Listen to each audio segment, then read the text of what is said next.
For the first time, Russia demonstrated its top-of-the-line main battle tank, the T-80U.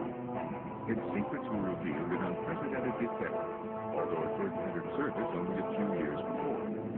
It is arguably among the best tanks in the world today. One of the most surprising features is its small size and light weight. Russian armored divisions have a tradition of keeping tanks small, since less size means less power, less weight, and less cost.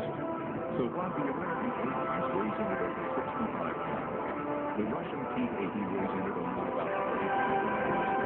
To reduce the size of the tank, we must reduce the number of the crew each tank.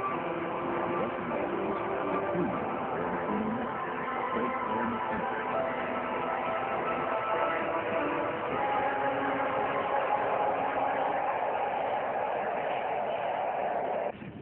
As is evident from its high-powered whine, the T-80 uses a turbine engine, as does the American Abrams. Its combination of lightweight and a 1,200 horsepower engine makes the T-80 the sports car of today's tanks, capable of speeds up to 45 miles an hour. The T-80 uses special hydraulically dampened shock absorbers to cushion the crew from the hard terrain. This is very evident here on a test course. Higher speeds are seldom attempted cross-country, as the rough ride could injure the crew. While its ride could hardly be described as smooth, it is still a stable weapons platform for the tank's gun.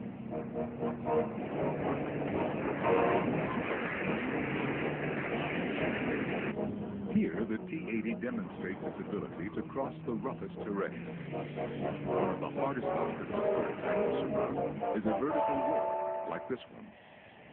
The ultimate test of the tank's power is a steep grade like this, which the T-80 accomplishes without the slightest problem.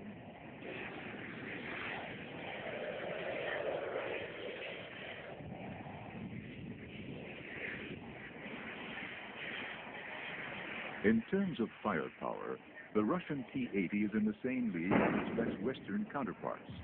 It is armed with a 125mm smoothbore gun, while most Western tanks have a 120mm smoothbore. Without a doubt, the fire controls on most Western tanks are superior to those on the T-80 when firing conventional ammunition.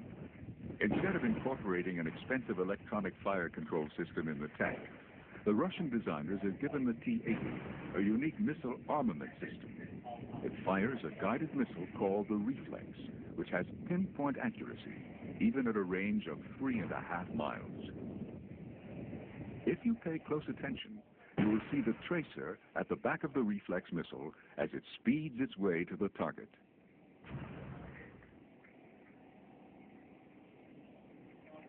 The Reflex is laser guided. The tank aims a precise laser beam at the target. The missile has a small electric eye at the rear, which can sense the laser beam.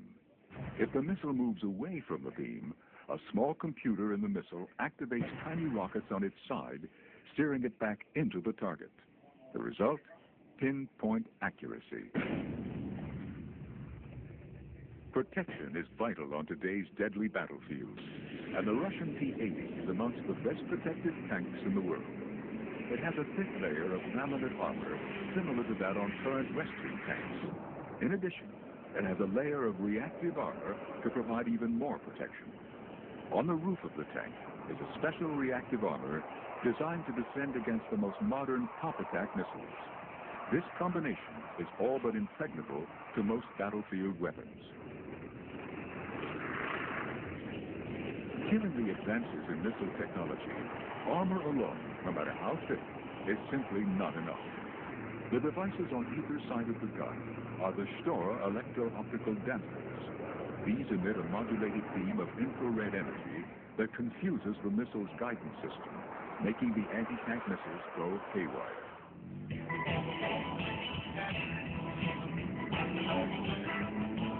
Although the T-80U is the best of the current Russian models, it is not the only tank from the former Soviet Union in the Mideast Tank Olympics.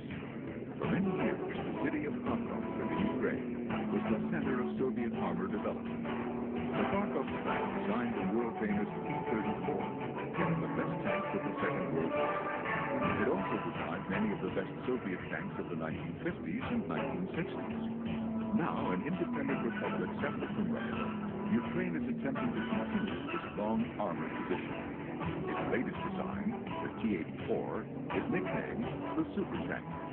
The Ukrainian T-84 and the Russian T-80 are similar, but the turret of the T-84 is made of welded steel armor, which gives it about 20% more protection, and it uses a 1,000 horsepower diesel engine, a feature preferred in many armors.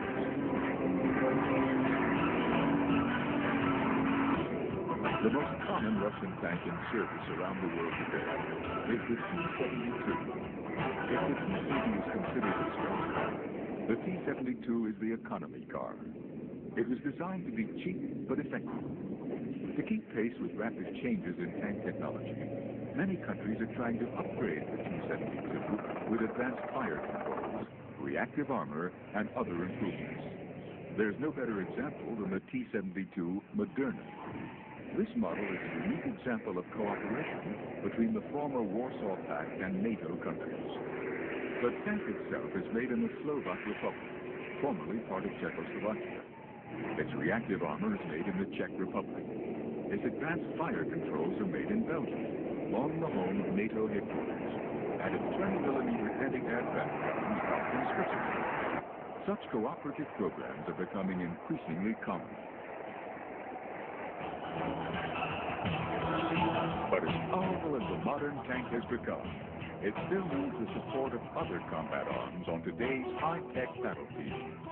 Many advances have been made in infantry and artillery to keep pace with today's tanks.